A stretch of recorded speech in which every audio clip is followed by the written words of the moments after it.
اجمد لقطه في المباراه كلها هي لقطه مصر الممنوعات. السلام عليكم ورحمه الله وبركاته. ازيكم يا اخواتي؟ عاملين ايه اخواتي الاهلاويه؟ نحضر هنا. طب يا اخواتي، فاركو عملت معانا الصح ووقعت بيراميدز ماتش وكسبته 3-2 بامانه. تسلم يا. فطبعا بعد ما فاركو كسبت كان لازم الاهلي يكسب حرس الحدود، وكان لازم يكسب بمعنى الكلمه. انا كنت خايف الصراحه حرس الحدود ترخم علينا احنا كمان، بس الحمد لله الحمد لله كسبنا حرس الحدود 5-0 بماتش مفيش كده. وكان ممكن نكسب 12 و13، والله كنا ممكن نكسب 12 و13.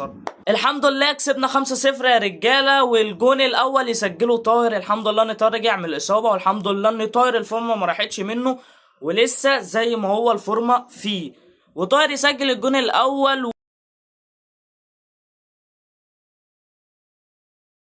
والجون التاني يجي باسيست من طاهر محمد طاهر لكوكا اللي يرزعها في الشبكه، والنتيجه كده بتبقى 2-0. وتعالوا نتفرج على الجون بتاع كوكا. الجون جامد يا جدعان، ما فيهوش كلام. يعني الواد رزعها في الشبكه، الواد طاهر اداله وقال له احلى بسبوسه يحطها في الجون، مالكش دعوه.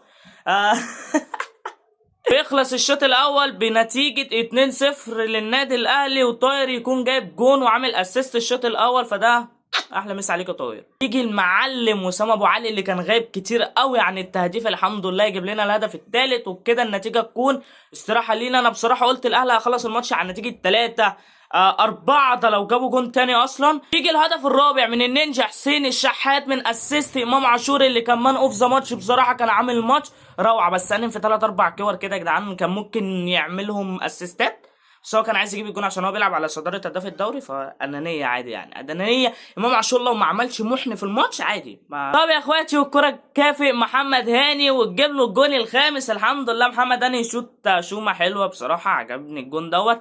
كده النتيجه 5-0، وامام عاشور خد مان اوف ذا ماتش. ومبروك يا امام، مبروك للنادي الاهلي. طب يا اخواتي، والحمد لله كده بيراميدز متصدره عننا بفرق نقطه واحده. فالحمد لله عندنا ماتش بيراميدز الجايه، يعني ان شاء الله يتعثروا في اي ماتش. لو تعادلوا خلاص كده الاهلي. بس يا جماعه الموضوع كله ان يجي اللائحه والاهلي يتخصم منه 3 نقط، فده اللي انا خايف منه. يعني بعد ما مثلا نبقى فارقين مثلا بنقطتين تخصم مننا 3 نقط، فده هيبقى خازوق ابن حرام يعني بامانه. طب يا اخواتي، الماتش الجاي بتاع بيراميدز البنك الاهلي، والبنك الاهلي رخم اول موسم دوت. فان شاء الله ان شاء الله يعصروا ويوقحونا. نتكلم بقى عن عماد النحاس يا جماعه.